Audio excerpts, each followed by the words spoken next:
देखिए, जिस जमीन पर कांग्रेस आज खड़ी है वहां उसकी लीडरशिप के सामने चुनौतियों का एक बड़ा पहाड़ है। अगर देखें तो 24 करोड़ गांधी परिवार के लिए भी अहम है, क्योंकि राहुल गांधी के नेतृत्व की भी अग्नि परीक्षा है और प्रियंका गांधी की भी राजनीतिक परख भी इसी जमीन पर होनी है। 2024 की चुनावी जमीन पर अभी जो तस्वीर बन रही है वो कांग्रेस को कहां खड़ा कर रही है, कहां पर, बताते हैं। परिस्थितियां इतनी खराब हैं देश में, जो गरीब है उसके लिए कोई सुनवाई नहीं है, उसके लिए कोई आगे का रास्ता ही नहीं है। बड़े बड़े उद्योगपति हैं, आपने खुद देखा किस तरह से महलों में रह रहे हैं, उनकी शादियां किस तरह से होती हैं और देश की जितनी भी संपत्ति है उनको सौंपी जाती है। गहरे सवाल राहुल गांधी की लीडरशिप को लेकर हैं। कहा यह जा रहा है कि खुद को मोदी के बराबर सिद्ध करने में राहुल न पार्टी को संभाल पा रहे हैं, न इंडी गठबंधन के अपने सहयोगी दलों को ही संतुष्ट कर पा रहे हैं। तो क्या गठबंधन सिर्फ इसलिए है ताकि राहुल की सभाओं में भीड़ जुटाई जा सके? पंजाब, हरियाणा से लेकर जम्मू कश्मीर और गुजरात तक कांग्रेस के संगठन के सामने चुनौती बड़ी है।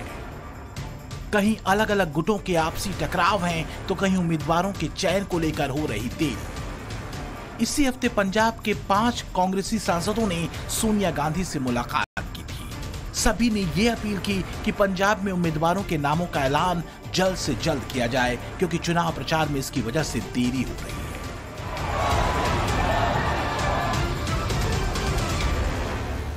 कांग्रेस वैसे तो जमीन पर ब्रांड मोदी से मुकाबला करने उतरी है, लेकिन ऐसा लगता है कि चुनावों से पहले के होमवर्क में मोदी से कई गुना पीछे है और ये चुनावों से पहले सर्वे में रिफ्लेक्ट हो रहा है, क्योंकि जम्मू कश्मीर से लेकर नॉर्थ ईस्ट तक में कांग्रेस की हालत पिछली बार के मुकाबले काफी खराब दिख रही है। सर्वे में असम का अभी तक का रुझान बता रहा है कि बीजेपी को वहां 12 सीटें मिल सकती हैं, जबकि कांग्रेस को सिर्फ 1, जबकि AIUDF को 1 सीट मिलती दिख रही है।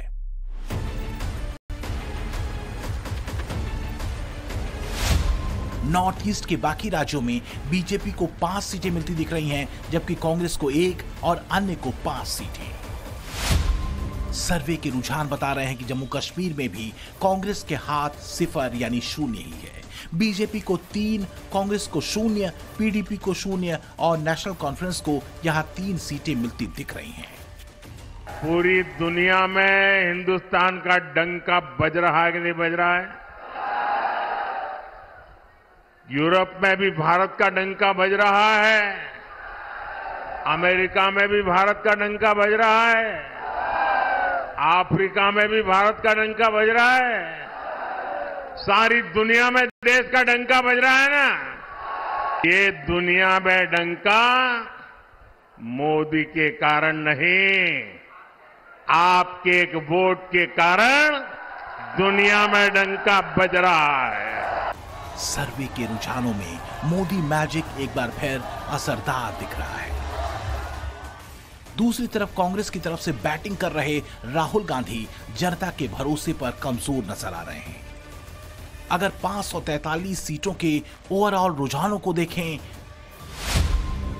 तो बीजेपी को 344 सीटें मिलती दिख रही हैं।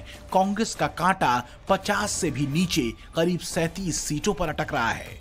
YSRCP को 21, DMK को 22, TMC को 19, BJD को 11 और आम आदमी पार्टी को 6 सीटें मिलती दिख रही हैं। अन्य के हिस्से में कांग्रेस से कहीं ज्यादा 83 सीटें जा सकती हैं। क्या नाम है? नाम बताओ, नाम बताओ। ओए मारो मत यार, मारो मत उसको, मारना नहीं है, मारना नहीं है। नाम बताओ उसका। वो ओबीसी है? नहीं। वो दलित है? नहीं। वो आदिवासी है? नहीं। अरबपति है वो।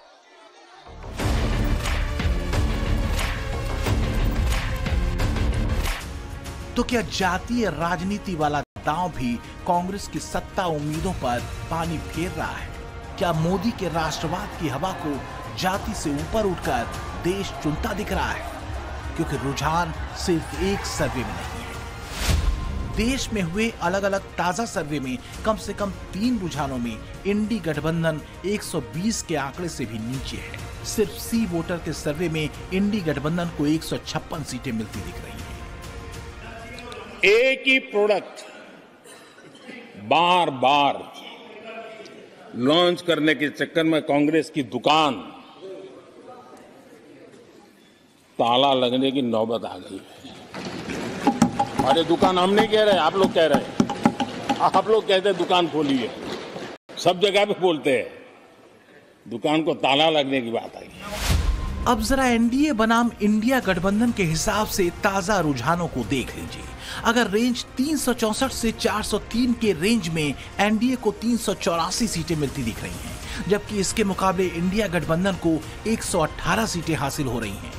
इसके अलावा जो दल किसी गठबंधन का हिस्सा नहीं है, उसमें वाईएसआरसीपी को 21 सीटें और बीजेडी को 11 सीटें मिलती नजर आ रही हैं, जबकि अन्य के खाते में 9 सीटें जा सकती हैं।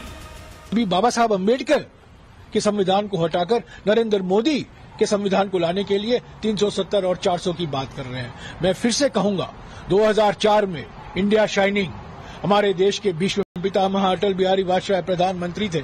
हम राजस्थान हार चुके थे, छत्तीसगढ़ हार चुके थे, मध्य प्रदेश हार चुके थे, पर मई 2004 में कांग्रेस की सरकार बनी और यही इतिहास 20 साल बाद दोहराया जाएगा। उम्मीदों पर कांग्रेस कायम है, लेकिन सवाल है कि रुझानों का क्या? तो क्या 24 के रण से पहले के रुझान इशारा कर रहे हैं कि जाति और मजहब के दांव से अलग देश राष्ट्रवाद की लहर के असर में है? क्या हिंदुस्तान ने मोदी के विजन 2047 पर भरोसा किया है? Bureau report, times now, Navbharat.